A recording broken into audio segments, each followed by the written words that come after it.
At the end of your medical malpractice trial, is it ever appropriate that we do not suggest to the jury a particular amount of money that we want them to consider when reaching a verdict in your favor? You want to know the answer? Come join me on this walk as I share with you this great information. Hi, I'm Gerry Oginski. I'm a New York medical malpractice and personal injury attorney. The answer is yes, I could.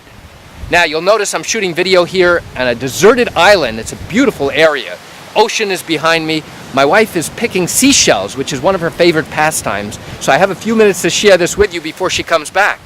So the question was, we've now reached closing arguments, and now it's time for me to talk to the jury about how much money we believe you're entitled to receive because your doctor was careless and violated the basic standards of medical care.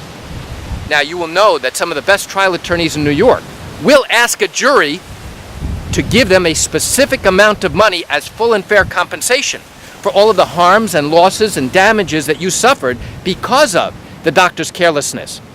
So now the question I raised in the title of this video is a little bit different.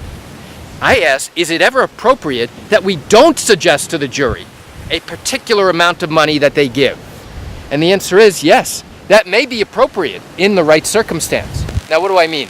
I mean, in many instances, you will find that the best, most experienced attorneys will turn to the jury at the end of the case and now ask the jury to consider whether a certain amount of money is appropriate for this patient's injuries, for the damages that they are claiming. And there are different types of damages, different claims that we are making, such as lost earnings. And those are easily calculated based upon your earnings history.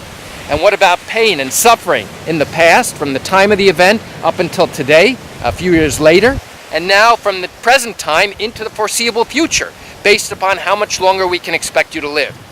Those are things that the jury has to consider and evaluate. Now, they don't have experience doing that, and you should know something really important. The judge will not give the jury a suggestion or a hint or a guideline of exactly what a particular injury is worth. The judge doesn't tell the jury, okay folks, the loss of an arm is worth this much. The loss of a leg is this much. If a person died, they are worth this much. The judge does not do that. Instead, the jury has to use their common sense.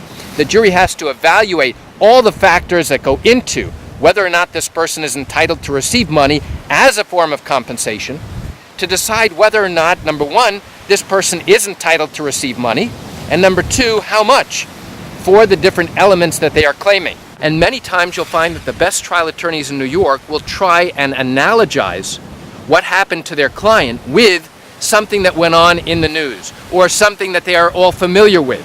So for example, if a basketball star is making $30 million a year and now he suffers an injury or fractures his leg and can't play, we all understand that, hey, he's still going to get that $30 million because of his contract. Is that person's injury any less significant than what we are showing the jury here in this particular case?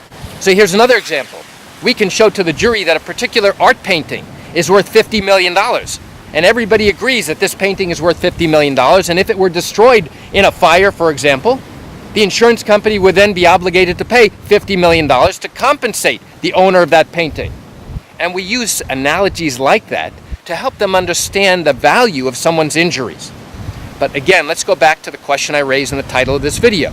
Is it ever appropriate for us not to suggest an amount and rather let the jury reach their own conclusion? And the answer is, in some cases, it might. It might be appropriate to say, listen, ladies and gentlemen, I'm relying on you to use your common sense collectively to come to a decision about how much this patient's injuries are worth.